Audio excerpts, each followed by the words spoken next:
नमस्कार, Shriram time news मध्ये मी कैलास सोनवणे आपले हार्दिक स्वागत करतो। सुरुवातीला पाहूया 24 तासातील ताज्या घडामोडी। धुळ्यातील सुभाष नगरातील बंद घर भर दिवसा फोडून चोरट्यांनी लाखोचा ऐवज केला लंपास। शिंदखेडा शहरातील नागरिक अनेक समस्यांनी त्रस्त, नगरपंचायतीने उपाययोजना करण्याची मागणी। राष्ट्रीय आरोग्य अभियान अंतर्गत कार्यरत अधिकारी व कर्मचाऱ्यांच्या विविध मागण्यांसाठी जिल्हाधिकाऱ्यांना देण्यात आले निवेदन। मालपूर येथील प्राथमिक आरोग्य केंद्रात टीबी मुक्त भारत अभियान अंतर्गत आयोजित क्षयरोग तपासणी शिबिरास उत्स्फूर्त प्रतिसाद। आर्वी येथे रस्ता काँक्रीटीकरणाच्या कामाचा भूमिपूजनाचा सोहळा खासदार डॉक्टर शोभा बच्छाव यांच्या हस्ते संपन्न। आणि जागतिक पर्यावरण दिनानिमित्त लांडोर बंगला परिसरात वृक्षारोपणाचा कार्यक्रम संपन्न। आता बातमी विस्ताराने। धुळे शहरातील जुन्या धुळ्यातील सुभाष नगरात लग्नासाठी गेलेल्या एकाचे बंद घर अज्ञात चोरट्यांनी बुधवारी भर दिवसा फोडून रोकड रकमेसह सोन्या चांदीचे दागिने असा लाखोंचा ऐवज लंपास केल्याची घटना उघडकीस आल्याने खळबळ उडाली आहे। छोटे सीसीटीव्ही कॅमेऱ्यात कैद झाले आहेत। धुळे शहरातील जुने धुळ्यातील सुभाष नगरातील बंद घर चोरट्यांनी बुधवारी भर दिवसा फोडून रोख रकमेसह दागिने असा लाखोंचा ऐवज लंपास केला आहे। चोरटे सीसीटीव्ही कॅमेऱ्यात कैद झालेले आहेत। याबाबत अधिक माहिती अशी की शहरातील जुने धुळ्यातील सुभाष नगरात राहणारे कैलास यशवंत देवरे हे अनमोल पुस्तकालय नावाच्या दुकानात चालक म्हणून काम करतात। त्यांच्या मुलाचे लग्न नंदुरबार जिल्ह्यातील न्याहाली येथे बुधवारी होते, त्यामुळे त्यांचा संपूर्ण परिवार आणि नातेवाईक हे लग्नाच्या ठिकाणी गेलेले होते। परिणामी त्यांचे घर बंद होते। देवरे यांच्या घराशेजारील सुद्धा लग्नाच्या ठिकाणी गेल्यामुळे बुधवारी दुपारच्या सुमारास या भागात कोणीही नसल्याची संधी चोरट्यांनी साधली। चोरट्यांनी घराचे कुलूप तोडून आतमध्ये प्रवेश केला। घरातील कपाटाचा दरवाजा वाकून त्यात ठेवलेला ऐवज लंपास केला। त्यात 1 तोळ्याचा सोन्याचा हार, 3 ग्रॅम वजनाचे कानातले, 1 ग्रॅमच्या 4 अंगठ्या, 1.5 ग्रॅमच्या 6 अंगठ्या, 2 भार चांदीचे दागिने, चांदीचे जोडवे, सोन्याचे ओम पान, चांदीच्या पायातल्या साखळ्या या विविध वस्तूंसह 20,000ची रोख रक्कम असा लाखोंचा ऐवज चोरट्यांनी लांबवला। सायंकाळी कैलास देवरे आणि त्यांचा परिवार घरी परतल्यानंतर घराचा दरवाजा उघडलेला आणि घरातील सामान अस्ताव्यस्त असल्याचे दिसून आले। घरात चोरी झाल्याचा अंदाज येताच देवरे यांनी आझादनगर पोलिसांना चोरी झाल्याची माहिती कळवली। भर दिवसात चोरट्यांनी चोरी केल्याने पोलीस निरीक्षक निवृत्ती पवार आणि पोलीस कर्मचारी तसेच स्थानिक गुन्हे अन्वेषण शाखेचे पथक घटनास्थळी दाखल झाले। त्यांनी चोरी झालेल्या ठिकाणाची तपासणी केली। श्वान पथक आणि ठसेतज्ञ यांनाही प्राचारण करण्यात आले होते। सीसीटीव्ही कॅमेऱ्यात 3 चोरटे जेरबंद झाले आहेत। 2 चोरटे हे घरात चोरी करत असताना त्यांचा तिसरा साथीदार हा घराच्या बाहेर थांबून टेहळणी करत असल्याचे दिसून येत आहे। सीसीटीव्ही फुटेजच्या आधारे पोलीस चोरट्यांचा शोध घेत आहेत। माझं नाव भानुदास यशवंत देवरे। माझ्या पुतण्याचं लग्न न्याहाली येथे होतं। आम्ही सर्वजण घरातले सर्व व्यक्ती आम्ही न्याहाली या गावी गेलो। संध्याकाळी लग्न आपटून आम्ही घरी आल्यानंतर आमच्या घराची कडी तुटलेली होती। नंतर आम्ही घरात प्रवेश केल्यानंतर आमच्या घरातलं सर्व कपाटाचे सर्व वस्तू विस्त असं पडलेले होते। तिथं चोरी झाली। आमचे दागिने सर्व हे गेलेले आहेत। आमच्या घरातनं कमीत कमी 3-3.5 तोळे सोन्याचे दागिने व कॅश 30-40 हजार रुपये कॅश ही गेलेली आहेत। दाट वस्तीतली ही चोरी दुपारीच्या दरम्यान झालेली आहे, पण आम्हाला हे संध्याकाळी आल्यानंतर कळालं। जर असे दिवसाढवळा आमच्या जुन्या धुळ्या परिसरात चोरी होत असेल आणि एवढ्या दाट वस्तीत चोरी होत असेल तर मग उपयोग काय? लवकरात लवकर डिपार्टमेंट पोलिसांनी आमचे सहकार्य करून या चोरांना सापडण्यात प्रयत्न करावा। शिंदखेडा शहरातील नागरिक अनेक समस्यांनी त्रस्त असून नगरपंचायतीने त्वरित उपाययोजना कराव्या अशी मागणी महाविकास आघाडीतर्फे मुख्य अधिकारी यांना निवेदनाद्वारे करण्यात आली।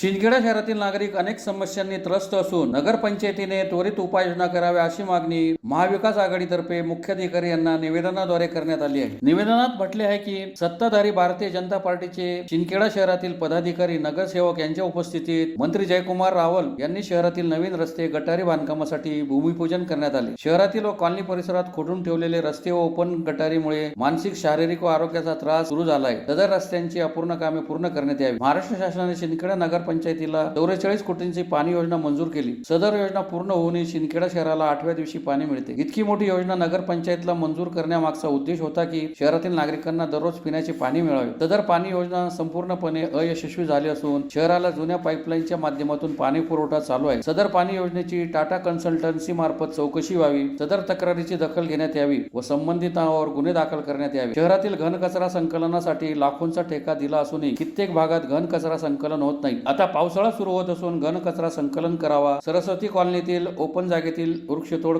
करणाऱ्यांवर गुन्हे दाखल करावे. नादुरुस्त पडलेल्या शवपेट्या व बोरवेल दुरुस्त करावे. वरील समस्यांचे नगरपंचायत प्रशासनाने तात्काळ दखल घेऊन निवारण करावे. अन्यथा शहरातील नागरिकांसह महाविकास आघाडीकडून तीव्र आंदोलन छेडण्याचा इशारा निवेदनाद्वारे देण्यात आला आहे. यावेळी माजी नगराध्यक्ष दीपक देसले, आदिवासी काँग्रेस सेल जिल्हाध्यक्ष दीपक आहिरे, माजी विरोधी पक्षनेते सुनील चौधरी, काँग्रेस शहराध्यक्ष दिनेश माळी, समाजवादी पार्टी जिल्हाध्यक्ष डॉक्टर इद्रिस कुरेशी, शिवसेना उबाटा गटाचे शहराध्यक्ष संतोष देशले, राष्ट्रवादी काँग्रेसचे शहराध्यक्ष प्रवीण पाटील, ॲडव्होकेट निलेश देशले, हमीद खान पठाण, इरफान शेख आदींसह पदाधिकारी उपस्थित होते. आज शिंदखेडा शहरात नगरपंचायत येथे महाविकास आघाडीतर्फे शहरातील जनतेच्या विविध समस्या मांडणी केलेली आहे.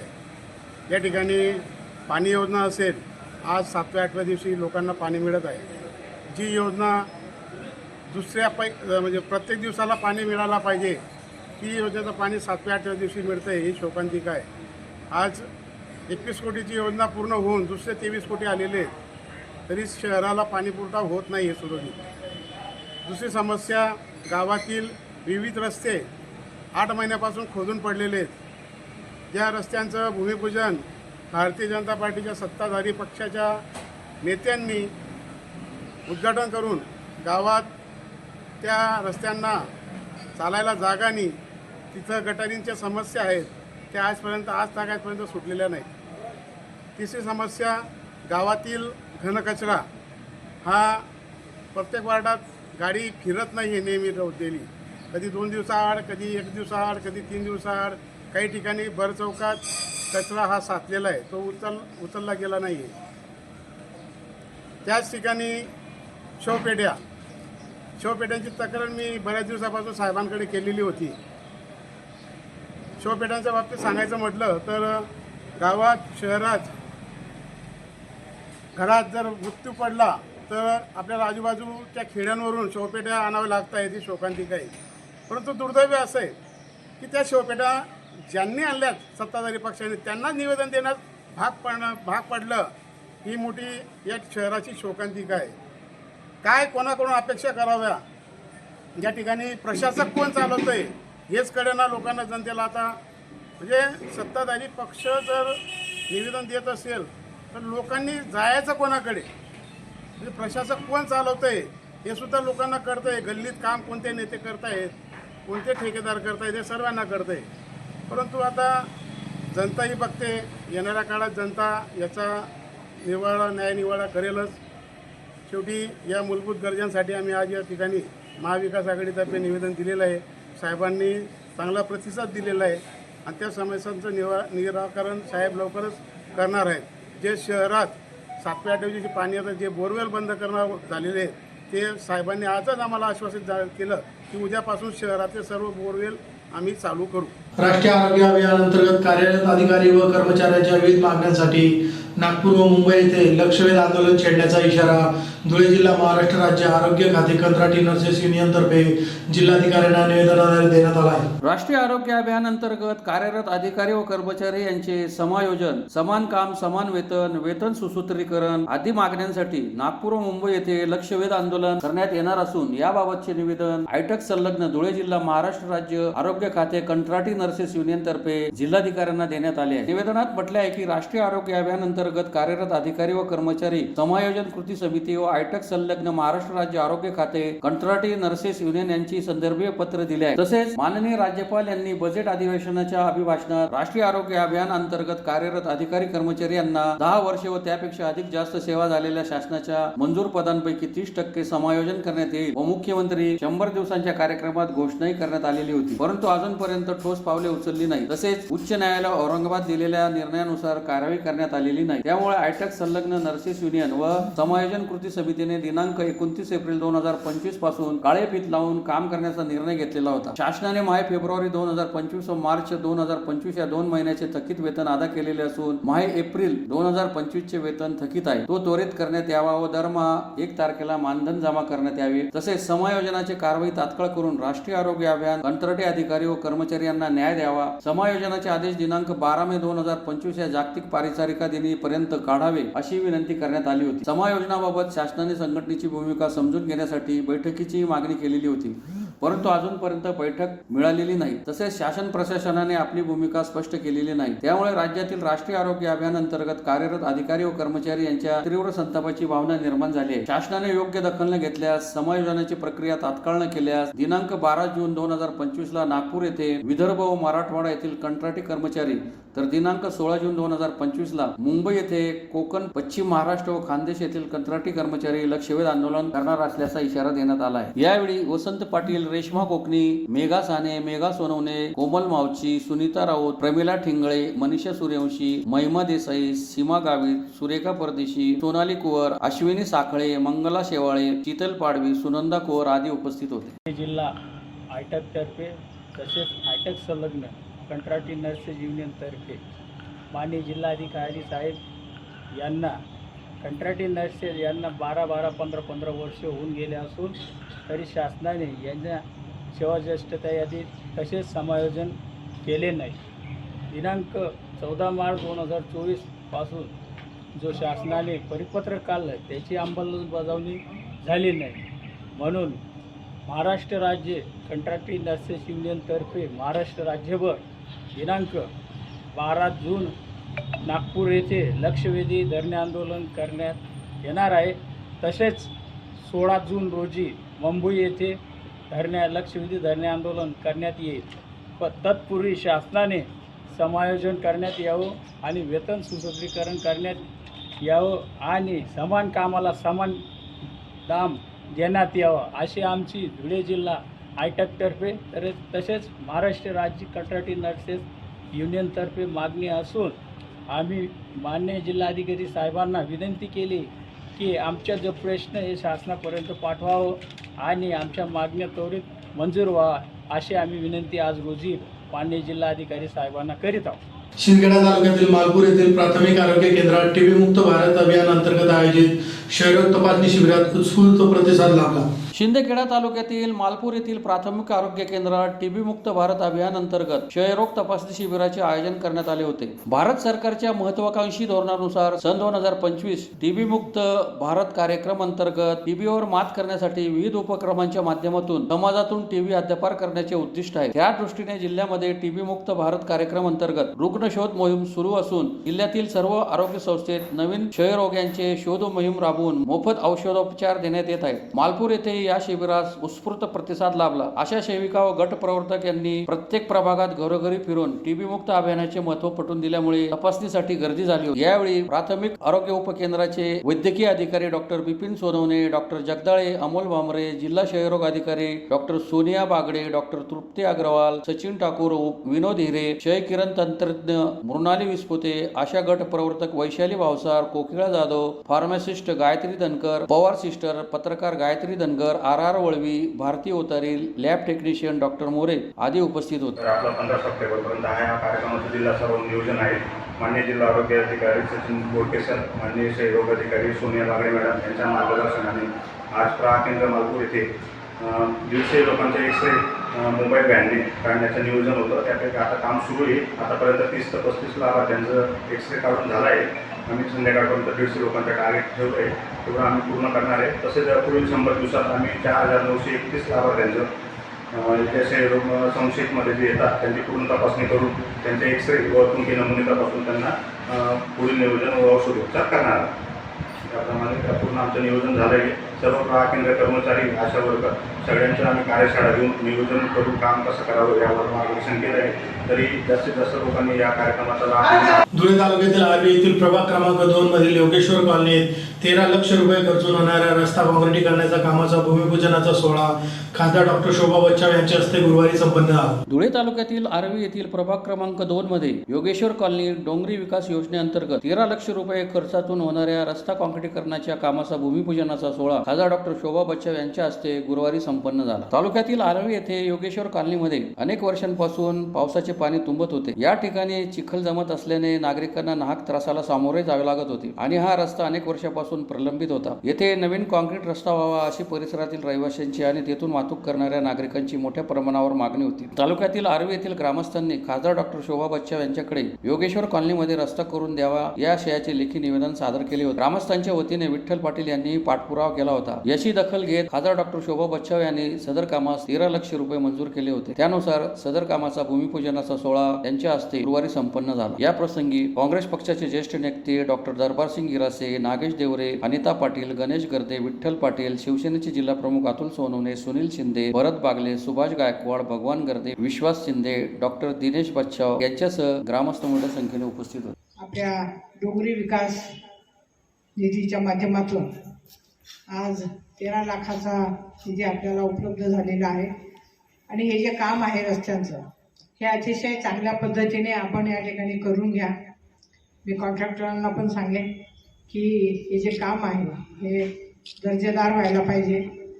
पुढील 10-15 वर्षामध्ये कुठलंही याला प्रॉब्लेम येता कामा नये. सन्माननीय या ठिकाणी भाऊसाहेब गर्दे इथे होते आणि दाजी साहेब आणि त्यांचं एकमेकांवरती खूप प्रेम होतं आणि मी जेव्हा पालकमंत्री होते आम्ही प्रत्येक कामाला कार्यक्रमाला त्या ठिकाणी बरोबर जायचो. त्या काळामध्ये अक्कलपाडा धरण दाजी साहेबांच्या माध्यमातून भूमिपूजन आम्ही त्या ठिकाणी केलं आणि आता अक्कलपाडा धरण जे आहे ते 65% भरतं आहे आणि पूर्ण 100% क्षमतेने भरण्यासाठी 200 हेक्टर जागा अधिग्रहण करणं गरजेचं आहे. त्याचा पाठपुरावा देखील मी केंद्रामध्ये CR पाटील मंत्री आहेत त्यांच्याकडे केला. अधिवेशनामध्ये जलशक्तीच्या माध्यमातून हा प्रश्न उपस्थित केला आणि जलशक्ती मंत्री देखील त्या ठिकाणी म्हणाले की आपण हा जो 500 कोटी निधी याच्यासाठी लागणार आहे त्याच्यासाठी प्रयत्न करू. आणि परवाला मुंबई येथे कॅबिनेट ची मीटिंग होती तर मी गिरीश भाऊ महाजन यांना देखील सांगितलं की हा विषय त्याचप्रमाणे आपली तापी परियोजना ती लाईन देखील 40 वर्ष होऊन गेले, लिकेजेस वाढलेले, ती नव्याने टाकायची आहे. प्रकाशाबुराई योजना जी आहे सिंचनाच्या पाण्याचा प्रश्न आपल्या मतदारसंघामध्ये तो देखील मार्गी लावायचा आहे. आणि आत्ताच जे काही सांगितलं सोनवाडे जाफळ योजनेच्या माध्यमातून आपल्याला जे आपण निवेदन दिलं होतं ते आपण अधिकाऱ्यांना दिलेलं आहे आणि आपण लवकरच मीटिंग घेऊ आणि आपण जो काही मुद्दा उपस्थित केलेला आहे तर त्याच्यात कसा मार्ग काढता येईल त्या विषयी आपण अधिकाऱ्यांना सांगू. त्याचप्रमाणे हायवेचे काही प्रश्न आपण उपस्थित केलेले आहेत. सर्व्हिस रोड आहे, त्याचप्रमाणे बोगदा करायचा विषय आहे, त्या संदर्भात देखील मला तुम्ही लेखी निवेदन द्या म्हणजे अधिकाऱ्यांना सांगून त्यांना देखील त्यांच्यावर मीटिंग घेऊन तो विषय आपल्याला मार्गी लावता येईल. इतर जी काही कामं आहे आपले सन्माननीय विठ्ठल पाटील साहेब यांची अनेक निवेदनं प्राप्त झालेली आहेत, परंतु डोंगरी विकास निधीच्या माध्यमातून अंगणवाडी देखील मंजुरीच्या प्रतीक्षेत आहेत. ते काम मंजूर झाल्यानंतर आपण त्याचं देखील नारळ फोडू. कारण जे काही आपले गावातले विद्यार्थी आहेत, बालक आहेत, त्यांच्यासाठी अतिशय चांगल्या पद्धतीने सक्षम अंगणवाडी ही बांधली गेली पाहिजे या उद्देशाची आहे. कारण जे बालक जागतिक पर्यावरण दिनानिमित्त उपवन संरक्षण प्रादेशिक धुळे विभाग यांच्यातर्फे धुळे तालुक्यातील लय कुर्णातील लांडोर बंगला परिसरात वृक्षारोपणाचा कार्यक्रम संपन्न झाला। यावेळी परिसरात स्वच्छता मोहीम राबवण्यात आली। जागतिक पर्यावरण दिनानिमित्त उपवर्ण संरक्षक प्रादेशिक धुळे विभाग यांच्यातर्फे धुळे तालुक्यातील लळिंगकुर्णातील लांडोर बंगला परिसरात वृक्षारोपणाचा कार्यक्रम संपन्न झाला। प्लास्टिक प्रदूषण टाळण्यासाठी परिसरात स्वच्छता मोहीम राबवण्यात आली। यावेळी सहाय्यक वन संरक्षक योगेश सातपुते, वन परिक्षेत्र अधिकारी भूषण वाघ, वनपाल सुवर्णा उशिरे, वनपाल नितीन सांगळे, वनपाल निंबा आकाडे, वनरक्षक कोमल जाधव, वनरक्षक प्रसाद पाटील, वनरक्षक विजय पाटील, वनरक्षक राहुल देसले यांच्यासह वन विभागाचे कर्मचारी मोठ्या संख्येने उपस्थित होते।